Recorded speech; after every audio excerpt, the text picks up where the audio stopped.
By the time Texas Motor Speedway track president Eddie Gossage, NASCAR's best ringmaster, gets done promoting the way Denny Hamlin deliberately crashed Chase Elliott with less than 2 laps remaining in Sunday's race, ticket sales and interest for Sunday's race at Texas should be at a zenith. Hamlin was booed loudly by his home state fans from Virginia fans for dumping the young popular driver at the Martinsville Speedway in an attempt to win the race, and an automatic spot in the championship finale at Homestead, FLA, on November 19. Elliott ended up in the wall, and a 27th-place finish. Clint Bowyer then turned Hamlin around coming to the checkered flag, and amid all the smoke, sparks and anger, Kyle Busch and Martin Truex Jr. snuck through to finish first and second. NASCAR created the playoffs and added 3 rounds of eliminations to generate more interest and intensity for the final 10 races of the year as stock cars go head-to-head with college and professional football. Most, including Hamlin, believed what he did to Elliott went far beyond what should be accepted. "I've raced nearly 10,000 races since I was 7, Hamlin posted on his Twitter account. "Sunday was the first time I've ever spun out the leader. I regret the outcome because it was not intentional the way it turned out, but I'm responsible for my own car and take blame. Nothing I say can turn back the clock, but it's a life lesson and hope no kids out there aspire to race thinks that the way you should do it. It's becoming normal in our sport now, and I hate that I'm now in the discussion as a guilty party, but he'll move on and hope Chase, his team and fans accept my apology." While NASCAR admitted Hamlin was over the line, it stepped away from issuing any sanctions like it did in 2015 when it suspended Matt Kenseth for the final 2 races after he drove Joey Logano into the wall, and out of the playoffs, at Martinsville.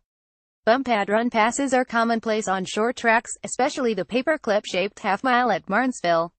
But what Hamlin stayed in the gas after delivering the first bump, and that drove Elliott into the wall without giving him an opportunity to save the car before impact. "Well, he didn't make the corner, because I had his back end jacked up, that's for sure," Hamlin said.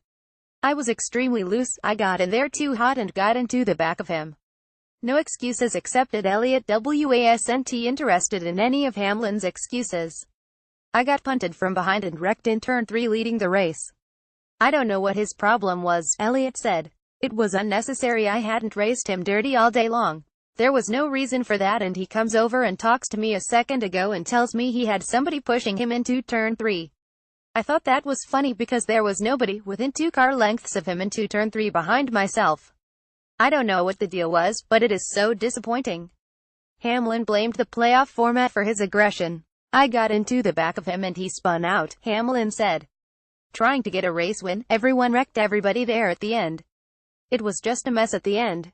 I mean, everybody is doing the exact same thing. I hate it for his team. I understand they had a win for a long time coming, but this is a ticket to Homestead. Not sure I'm not sitting here saying I wrecked him on purpose and I tried to move him out of the way and spun out." Elliott, the son of 1988 champion and 16-time winner of the Most Popular Driver award, Bill Elliott, now is ranked 7th of the 8 who still remain in the playoff picture. The bottom 4 will be eliminated following races at Texas and Phoenix, while the top 4 will head to South Florida for a winner-take-all race. And while Elliott's championship hopes were damaged, he came away as the sport's next fan favorite, which also creates the question whether Hamlin would have been criticized so fervently. He also had a fan try to fight him on pit road after the race, if he had wrecked a different driver. "Elliott washed the 2 Brad Keselowski up the racetrack as well," Hamlin said. "I mean, we can play favorites with who we want.